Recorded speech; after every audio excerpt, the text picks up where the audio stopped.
Big Kev ended the live stream um, when he tried to get out. So not only did he come in here with terrible mic quality, he also messed up my shit. So y'all make sure y'all tell Big Kev the next time y'all see him, make sure y'all all slap him. Everybody got to slap Big Kev the next time y'all see him because what the hell was that, Kev? What the hell was that? Um, but anyway, we're back live. Unfortunately, Big Kev messed up the stream. But as I was getting into, man, I want to hear from you guys on how you guys feeling coming into this situation with the Bulls, right? Are you guys kind of confident? What's the confidence level when it comes down to the Bulls? And how you guys feeling about it? But overall, I think I've been pretty vocal in regards to how I feel about this team this season. It just comes down to go out there and give effort. And I'm also at the point now where it's not just about wins, right? That's not the most important thing this season now when it comes down to it. Like, if you can win in developing your young players, great, right? If you can do that, do it. But at the end of the day, if you cannot, and if you get to the point where you're 25, 35 games into the season, and you see that you are well behind the pace that's needed to make the play in, at that point in time, the Bulls are going to have to make some tough decisions on their roster, on everything. And we'll see how that ends up working out for the Bulls in the long run. But we got a lot of young players on this team. We got a lot of young pieces that are developing, and you want those players to learn how to win. And to learn how to win, you actually have to try to win basketball games. And I think that needs to be the utmost focus of this team this season, is trying to win basketball games. Yeah, Big Cav's definitely a liability. Like, first of all, I didn't even know he was going to be in the stream, and then you mess up and in my Big Cavs fam. The old people do that shit sometimes. C-Dub's done it before. Big Cav's done it before. It's just old people. Old people just do weird shit, man. But no, Big Cavs, that's my brother. It is what it is. It's not a big deal. We can restart the stream, right? We can stream again. It's no big deal there. No big deal at all. Haize, we let Decepticons beat us. We have to be better. What are you talking about? Just want to see them look competent, but still bad enough for a lottery pick. I think we'll naturally see more losses and not having DeMar to bail us out in the clutch. And I do think this is a team that's going to have to learn how to win, right? When you look at the Bulls offense, looks like it's going to be fun. Looks like it's going to put up a lot of shots, put up a lot of points, but our defense is trash, right? And so the Bulls are theoretically going to be in a lot of close games. And if you're developing the clutch gene in players over that time, you got Kobe learning to score in the clutch. You got, Zach LaVine being a clutch player. Hopefully, these guys make good decisions in the clutch, and you learn to win as the season goes on. Like I said, at the end of the day, the thing I'm looking for the most is not necessarily wins or losses, right? It's development. That is the most important thing for me this season. Is how are we developing as a team, as individuals, right? How are we doing that?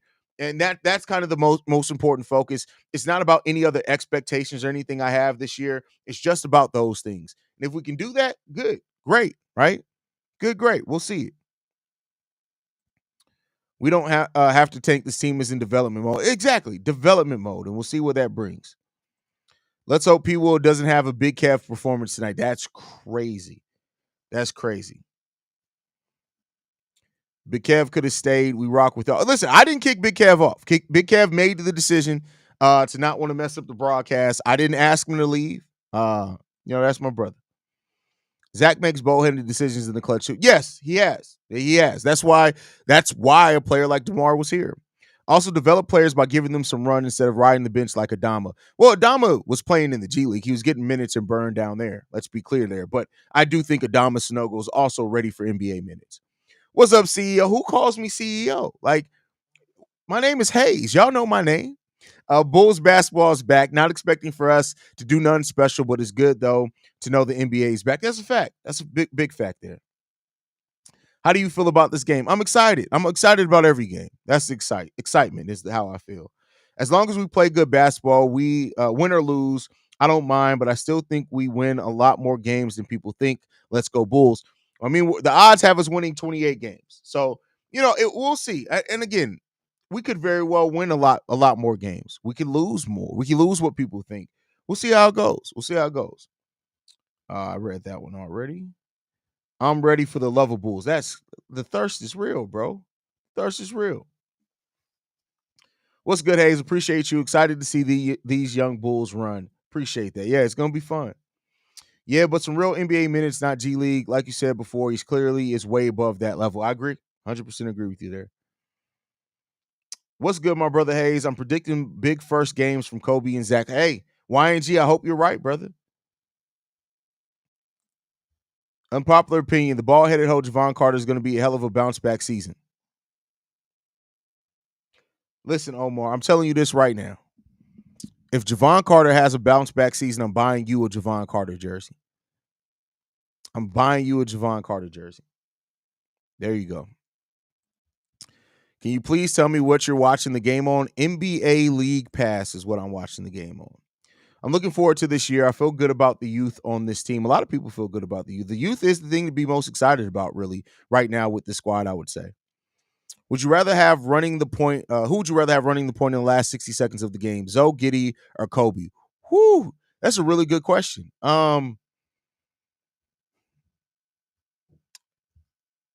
Probably Zoe. And the reason why I say that is because you can still have Zoe and Kobe out there, right, together. So it's not like Kobe's not out there. But Zoe's ability to find a player and get an open shot or hit a three is really important. And defensively as well. So I'd probably say Lonzo in that type of situation. Who's the first call up from the G League? Ooh. Probably Adama. I would say probably Adama. That's what I'll say. I saw your video title on Giddy from a few days ago. Is it rumors that he wanted 30 million, or is him and his people that dumb? I don't think it's dumb. When you look at the numbers given out, the money given out around the league, Josh Giddy getting 30 million isn't really that crazy. Now it's looked at as crazy right now because of how his season ended, and he's on a new team. He has to prove himself. But I could see a world in which Josh Giddy absolutely qualifies and looks like a player worth 30 million. When you look at we saw slightly above role players getting $30 million, right? $30 million annually is like, at this point, it's slightly above mid-level. Except, hold on, y'all. I got to mute real quick. That's not what I.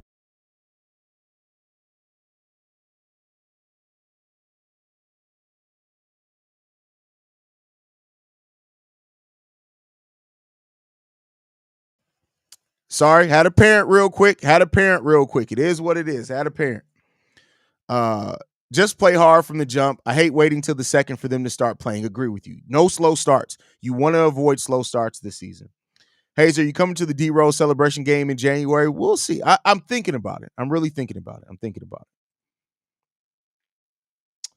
That gnome better not bounce back just enough to lose our draft. That's listen. If we lose, now that would piss me off because it's different if we lose out on the top 10 pick because of somebody like Io DeSumo having a big season or somebody like Julian Phillips having a crazy season. If we lose out on our top 10 pick because of the bald headed hoe Javon Carter, I'm going to lose my shit, all of it. I say they win about 35 games, a little bit more. We'll see. We'll see. We'll see.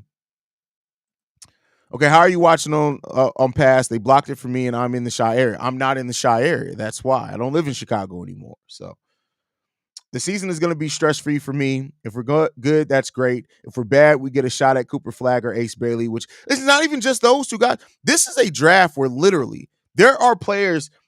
And that's why if the Bulls stay in the top 10, they have the chance at a franchise changing talent.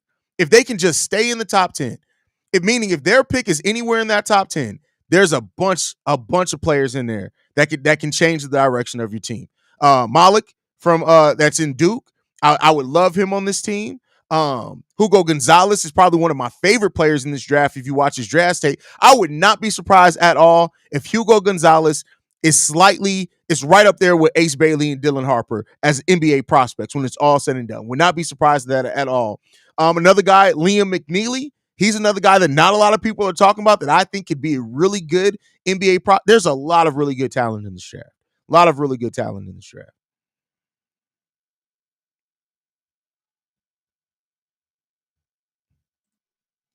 I want us to win, but we need that effing draft pick. It's hard being a Bulls fan. You don't necessarily need. Listen, here's what I'll say. If these young players, if we miss out on the playoffs because these young players have all taken steps and Modest Bucilis look, I get what you're saying. Like, it helps. You need talent in this NBA to win. But as I said before, like if these picks that AK's previously made start looking and rounded out and looking good, You never know where that could take you. You never know where that could take you.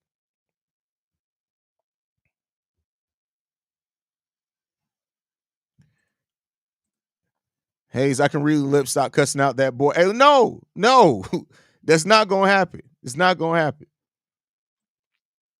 What would you give up to have 2 top 10 picks in this?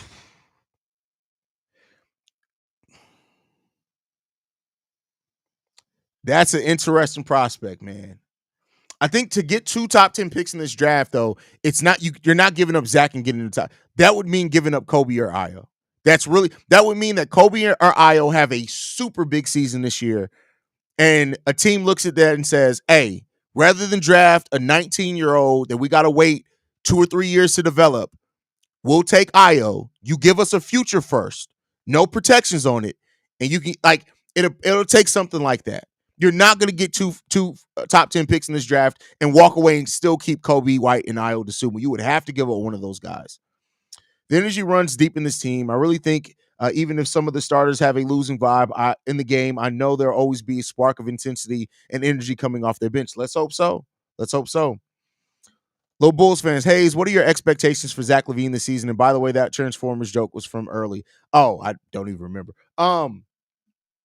I don't have any expectations for anybody. Like Zach LaVine, I would hope that he fits in and that he plays well and that he's efficient, right? I'm not even going to talk about a points per game or anything like that. Just be efficient. Be efficient.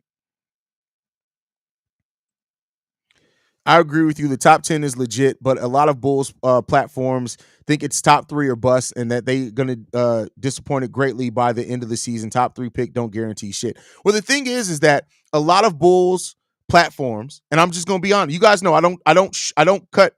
I shoot it straight, right? A lot of Bulls platforms, a lot, not all of them. A lot of Bulls platforms don't know what the fuck they talking about. They don't do like some Bulls podcasters are great NBA analysts, but they don't know shit about college basketball. They don't watch college basketball. And one thing I love about like Matt Peck, love Matt Peck, right? But Matt Peck will tell you, I don't watch a lot of college basketball, right? So like I love people that are honest. I actually watch college basketball. I watch a lot of fucking college basketball. Go and look at my draft prospects. You think that's just coming off free will? No, it's because I watch a lot of fucking basketball, right? But a lot of Bulls platforms, they only know what the media tells them. For college, I'm not talking about for the Bulls. This is not saying that their Bulls acumen isn't there. They know the Bulls, right? I'm not coming at anybody's Bulls knowledge. They know the Chicago Bulls. Unless it's inside the Chicago Bulls, he didn't know shit. But they know the Bulls. But a lot of these guys, because they are so entrenched, they got to watch 82 games of Bulls basketball year. They ain't really watching a lot of college.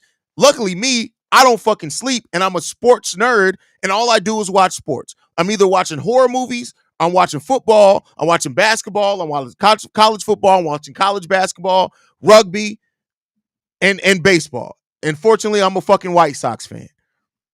That's my life. That's what I do. I didn't start being a basketball, intelligent basketball fan because I decided to have a show. I decided to have a show because I love this shit, right? I decided to have a show because I really felt like I can cover every aspect of this. I watched these guys.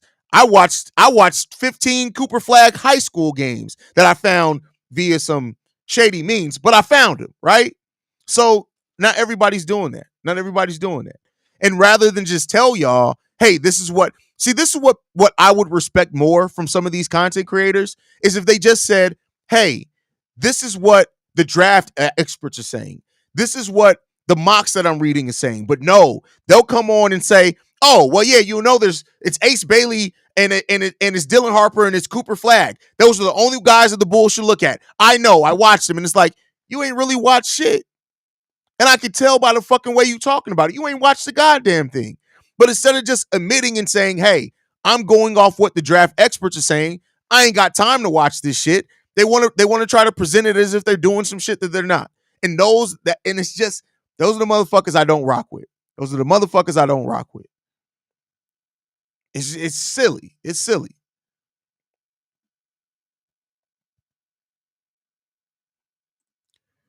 At this point, Haize, you just showing off that fucking Hey, listen. I got some new Bears drip that came in today. Man, listen. The new Bears jacket that I just got, man, listen, I'm not even gonna listen. I'm just saying, just wait for it. Wait for it. And this is why your channel probably the most popping amongst Bulls. It's really not. It's really not. Like, shout out to Jamal at Bull Central having 40,000 subscribers on a Bulls focus. I mean, 40,000 subscribers on a Bulls focus channel. If I didn't curse so much, if I didn't go off on idiots, I would probably be close to that. But I gotta be me, meaning that I'm gonna curse. If you say something stupid, I'm gonna say that it's stupid. If you try to come at me left, I'm gonna come at like it just is what it is. I'm the face of this shit, right? Meaning that I don't pre-record my shit as far I do pre-record videos and post them later. Like not everything's live, but I don't write scripts. I don't do that. I come here and give it to you raw. Like there's a lot of Bulls content creators when they don't show their face and they show highlights instead of showing their face. The reason why they do that is because they're looking at a script they wrote. I don't do that shit. When I do my videos, my daily shit, I'm looking at you dead in your face. And I'm going off nothing but what's up in here. I have some pointers on a notepad in front of me, but it's all up in here, right? And some people like that more clean presentation and whatever else. That's not me. I can't do that shit. I would be bored out of my mind if I did this show reading off a script that I wrote. I'd be bored out of my goddamn mind. Yes, I give it raw. That's why I have 4 children. 4 children. Raw. Man, facts though. He has the last 20 number 1 picks. Even been that generational for real as a whole. I feel like a lot of generational players were found anywhere from 1 to 14. That's a fact. Yeah, and that's why you just got to be smart. That's why you just got to be smart. You just got to be smart in the way that you draft. You have to be. Getting the number 1 overall pick doesn't guarantee a goddamn thing. It doesn't guarantee anything. No cap. You, Jamal, Pat, the 3 best Bulls. Listen, Jamal is fucking amazing. And that's why I said no shots at Jamal at all. Listen to my voice. Jamal deserves every bit of the success that he gets because Jamal's also a good fucking person. That's why when Jamal lost his channel briefly for a day, we were all trying to help Jamal. Jamal is just a good person. He's just a good dude. And so on top of that, he knows his Bulls, man. So shout out to Wayne Hold. Is that how you pronounce that? Coming from Australia, we appreciate you. But all right, y'all, I'm going to get ready to wrap it up. No raw. But thank you guys for tuning in. Make sure you guys hit that subscribe button. By the way, we're trying to get to 25,000 subscribers by the end of the season. We're about 4,300 away from that. We got 82 games to get there. Y'all do the math on that. Hit that subscribe button if you're not subscribed. Love you guys. Go Bulls. See red. All that good stuff. Peace. Hold on. Wait a second. Let's do this right. Hold on. Wait. This has been a presentation of the Break Media.